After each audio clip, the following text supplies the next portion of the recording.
క్రీస్తునందు ప్రేమైనటువంటి సహోదరి సహోదరులారా, మీ అందరికీ ప్రభువు పేరిట శుభాకాంక్షలు తెలియజేస్తూ ఉన్నాను. ప్రతిరోజు బైబిలు ధ్యానం అనేటువంటి కార్యక్రమానికి ప్రేమపూర్వక స్వాగతం పలుకుతూ ఉన్నాను.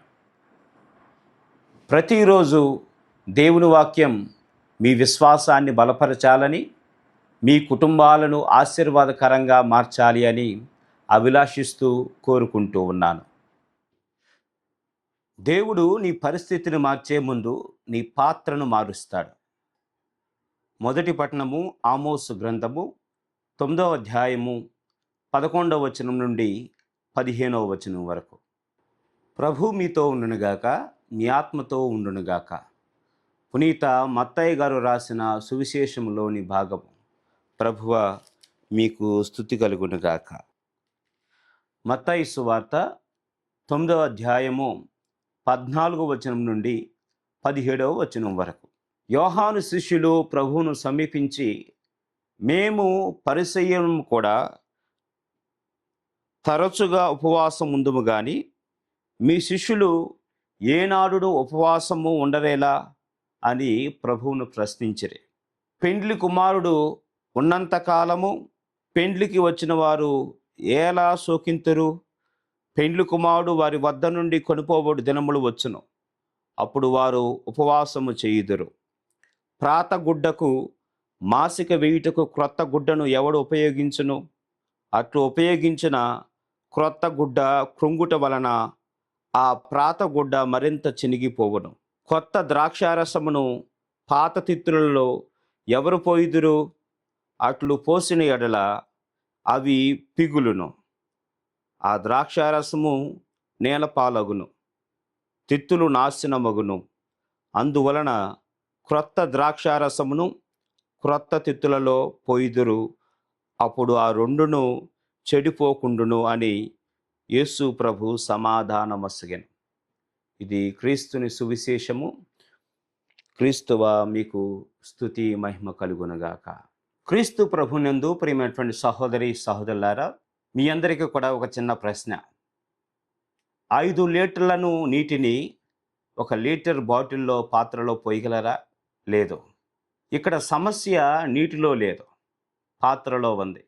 దేవుడు నా ప్రార్థన ఆలకించడం లేదు, నాకు జవాబు ఇవ్వడం లేదు, నాకు ఉద్యోగం రావడం లేదు, బిడ్డలకు ఉద్యోగం రావడం లేదు, నా ఇంటిలో అశాంతి నెలకొని ఉంది, శాంతి లేదు, సమాధానం లేదు. మనందరము దేవుణ్ణి ప్రార్థిస్తాం, అడుగుతాం. కానీ దేవుడు అంటూ ఉన్నాడు, నిన్ను మార్చే ముందు నీ యొక్క చుట్టుపక్కల ఉన్నటువంటి పరిస్థితులను, నీ పాత్రను నేను మారుస్తాను అని చెప్పి ఈరోజు వాక్యం ద్వారా నీకు అభయమిస్తూ ఉన్నాడు. ప్రేమటువంటి దేవుని బిడ్డలారా, ఈరోజు 3 ముఖ్యమైనటువంటి అంశాల మీద మనందరం కూడా ధ్యానం చేయబోతూ ఉన్నాం. మొదటిగా, దేవుడు ఆశీర్వాదం ఇచ్చే ముందు నీ పాత్రను మారుస్తాడు. అర్థం చేసుకోవాల్సినటువంటి విషయం ఏమిటంటే, దేవుడు మనకు పెద్ద పాత్రను, పెద్ద బాధ్యతను, మరింత శక్తిని, కొత్త స్థితిని మనకి ఇచ్చే ముందు మన పాత్రను, పరిస్థితులన్నిటిని కూడా చక్కదిద్దుతాడు. ముఖ్యంగా ఆయన స్థితులను మారుస్తాడు. ఆయన నీ పాత జీవితంలో సమస్యలు, బాధలో ఉన్నటువంటి స్థితిగతుల్లో నిన్ను, నీ కుటుంబాన్ని వదిలిపెట్టడు.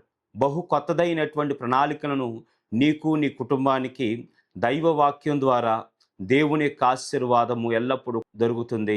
ప్రేమటువంటి దేవుని బిడ్డలారా, అందుకే నిన్ను సంసిద్ధం చేస్తూ ఉన్నాడు. నీ కష్టాలను, నీ ఇక్కట్లను, నీ బాధలు అన్నిటినీ కూడా ఆయన తీసివేస్తూ ఉన్నాడు. ప్రేమటువంటి దేవుని బిడ్డలారా, పునీత అగస్టిన్ గారు చెబుతూ ఉన్నారు, God gives where he finds empty hands. ఖాళీ చేతులను, ఖాళీ పరిస్థితులను, ఏమీ లేనటువంటి నిస్సహాయ స్థితులను ప్రభు ఆశీర్వదిస్తాడు అని దీనికి అర్థం. ప్రేమటువంటి దేవుని బిడ్డలారా, రెండవది, దేవుడు పాడైన దాన్ని అతికించడు, కొత్త దాన్ని నిర్మిస్తాడు. మొదటి పట్టణంలో ఆమోసు గ్రంథంలో 9వ అధ్యాయంలో మనం చూసినట్లయితే, దేవుడు దావీదు గుడారాన్ని పునర్నిర్మిస్తాను అని, లేపుతాను అని తన యొక్క మాటను మనందరికి కూడా విన్నవిస్తూ ఉన్నాడు. ఇక్కడ అతికిస్తాను అనలేదు, పునర్నిర్మిస్తాను అని చెప్పి ఆయన అక్కడ రుడిగా పలుకుతూ ఉన్నాడు. మనందరం కూడా చాలాసార్లు ప్రార్థనలో నాకు మంచి ఉద్యోగం రావాలి, నాకు మంచి ఆరోగ్యం కావాలి, శాంతి సమాధానం కావాలి, నా ఇరుగు పొరుగు వారి కంటే నేను ఎక్కువగా వృద్ధి చెందాలి అని చెప్పి ప్రభువును ప్రార్థనలో మరి అడుగుతూ ఉంటాం. నిజంగా ప్రభువు కోరుకునేది ఏమిటంటే మన ఆత్మకు ఎల్లప్పుడూ కూడా అవసరమైనటువంటి వాటిని ఆయన నిర్మిస్తాడు. పునీత జాన్ హెన్రీ న్యూమ్యాన్ అంటూ ఉంటున్నటువంటి మాటను మరొకసారి మనం గుర్తు చేసుకున్నాం. To live is to change.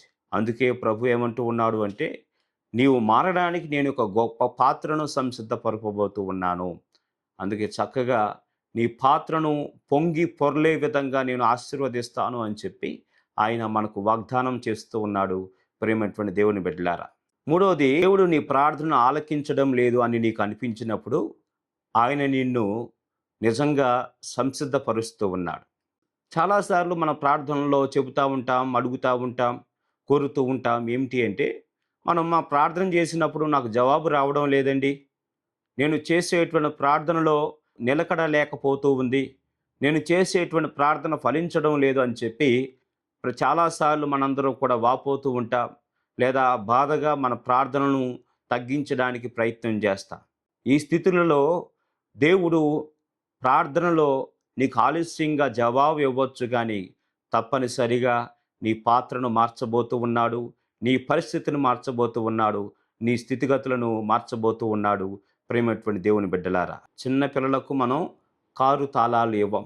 అలాగే దేవుడు ఈ స్థితిలో నీకు ఏది కావాలో, ఏది అవసరమో అదే ఆ స్థితిలో నీకు ఇస్తాడు. నీ స్థితిని బట్టి నిన్ను ఆశీర్వదిస్తాడు. దాన్ని మనం గమనించుకోవాలి.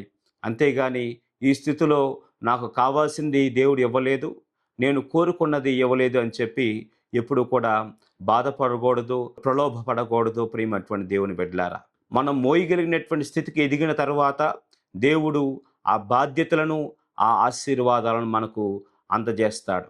ఫ్రాన్సిస్ పోప్ గారు అంటూ ఉన్నారు, God's time is never late, God prepares us before he blesses. దేవుని సమయం ఎప్పుడూ ఆలస్యం అవ్వదు. మనము ఆ స్థితికి ఎదిగిన తర్వాత ఆయన యొక్క ఆశీర్వాదం ఉంటుంది. ప్రేమైనటువంటి దేవుని బిడ్డలారా, ఈరోజు మనందరం కూడా ఒక ప్రశ్నను అడగాలి. నా పరిస్థితిని మార్చమని నేను అడుగుతూ ఉన్నానా, లేదా నా పరిస్థితిని మార్చే ముందు నన్ను మార్చమని అడుగుతూ ఉన్నానా అని మనందరం కూడా ఆత్మ పరిశీలన చేసుకుందాం. దేవుడు నీ పరిస్థితిని మార్చడం పెద్ద గొప్ప అద్భుతం కాదు. ఆ పరిస్థితిని మోయగల వ్యక్తిగా నిన్ను తయారు చేయడమే చాలా గొప్ప అరుదైనటువంటి విషయం. ప్రార్థన చేసుకుందాం. ప్రేమామయుడైనటువంటి తండ్రి, నా జీవితంలో నేను మారాలని కాకుండా నా పరిస్థితులు మారాలని మాత్రమే కోరుకున్న సందర్భాలు ఎన్నో ఉన్నాయి. ఈరోజు నా హృదయాన్ని క్రొత్త తిత్తిగా మార్చండి. నీ కృపను, నీ ఆశీర్వాదాలను, నీ పిలుపును మోయగల పాత్రగా నన్ను తీర్చిదిద్దండి. నా జీవితాన్ని పునర్నిర్మించి నీ మహిమకు సాక్షిగా నిలుపమని యేసు నామములో ప్రార్థిస్తున్నాము తండ్రి. ఆమేన్.